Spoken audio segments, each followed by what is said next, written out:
شیر کے جبڑے کی طاقت 650 PSI تک دبا سکتی ہے۔ اس کی گردن کے مسلز اتنے مضبوط ہوتے ہیں کہ یہ سینکڑوں کلو وزنی شکار کو آسانی سے گھسیٹ لیتا ہے۔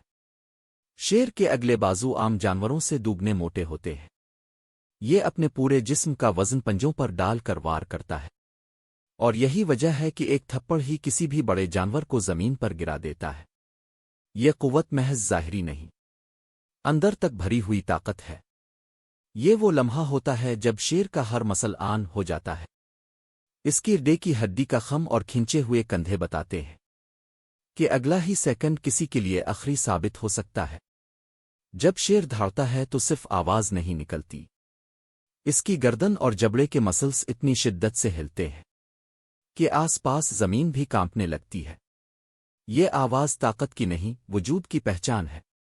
دوڑتے وقت شیر کی پچھلی ٹانگیں سپرنگ کی طرح کام کرتی ہے، ایک جھٹکے میں 40 میل فی گھنٹہ تک رفتار پکڑ لیتا ہے۔